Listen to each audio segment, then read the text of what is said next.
और मैं कन्विंस था कि बहुत अच्छा रैंक रवि को मिल जाना चाहिए पहली बार में। धीरे धीरे और मेहनत की। जब कोविड का समय था उस समय थोड़ा सा एक बार ये शायद घबरा रहे थे। प्रीलिम्स उस समय शायद नहीं हुआ था, 2020 में, उसी समय की बात है। तो मैं कोविड के समय आमतौर पर घर से निकल नहीं रहा था, ये सोच के कि अभी सेफ्टी का सिस्टम बना रहे। तो एक बार रवि ने मुझे फोन किया कि सर मैं ना एक कश्मकश में हूं, मिलना चाहता हूं। तो फिर हम शाम को मिले। मैं पहली बार कोविड में घर से बाहर निकला इनसे मिलने के लिए, अपने दृष्टि ऑफिस में ही। तो वहां इन्होंने एक दुविधा बताई कि सर मैं ना 2 बार से सिलेक्शन हो रहा, रैंक वैसा नहीं आ रहा, परेशान हो गया हूं, सोच रहा हूं इंग्लिश मीडियम ले लेता हूं।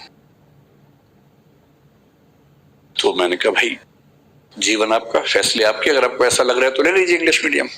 अगर आपकी इंग्लिश उतनी अच्छी है, इनकी इंग्लिश अच्छी है, कहीं कोई दुविधा वाली बात नहीं है। तो बोले सर मैं चाहता हूं एक बार आप देख लें कि मेरा मतलब कैसा इंग्लिश में लिख पा रहा हूं। मैंने कहा ठीक है, आप कुछ लिख के दिखा दीजिए। तो उन्होंने कहा सर मैं अभी तैयारी कर रहा हूं, 1, 2, 3 महीने में कभी जब तैयारी हो जाएगी किसी एक सेगमेंट की, फिर मैं आपको 1-2 आंसर लिख के भेजूंगा। मैंने कहा ठीक है। वो आंसर कभी आए नहीं मेरे पास। तो मैंने एज्यूम किया कि शायद तैयारी करके कॉन्फिडेंस आ गया होगा और इंग्लिश मीडियम में तैयारी कर ली होगी।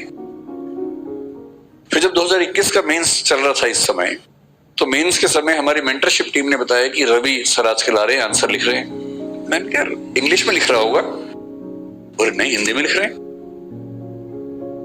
तो क्योंकि मैं मान के चल रहा था कि मीडियम चेंज कर लिया है, तो मुझे बड़ा आश्चर्य हुआ। फिर रवि से मिलना हुआ ही, ये कुछ आंसर लेके आए चेक करवाने के लिए, ऐसे और हिंदी साहित्य के। तो मैंने उस दिन पूछा, तो बोले सर इंग्लिश में दिक्कत नहीं आ रही थी, पर मुझे ये लग रहा था कि मैं जीएस में शायद 15-20 नंबर बढ़ा लूंगा, पर एसए में उतना ही कम हो जाएंगे, क्योंकि एसए में जैसी लैंग्वेज चाहिए वैसी इंग्लिश नहीं है मेरी। जीएस तो शायद मैनेज हो जाएगा। तो अंत में सोचा कि अब ठीक है, जो होगा देखा जाएगा, अब हिंदी से ही एग्जाम देते हैं।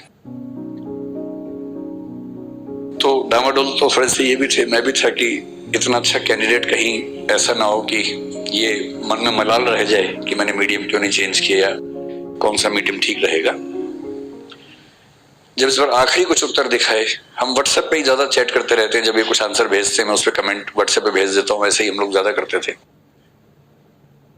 तो इस बार तो सुझाव देने को बचे नहीं थे, बस ऐसे में मुझे ध्यान है कि एक बार मैंने 1-2 सुझाव लिख के भेजे थे। बाकी तो मैंने ये लिखा था कि अब जो लेवल आ गया है उसके बाद सुझाव देने का मतलब रह नहीं जाता है, बस अगर ये लेवल परीक्षा में आ जाए और कोई अन्याय ना हो, तो कोई वजह नहीं है कि बहुत अच्छा रैंक ना मिले।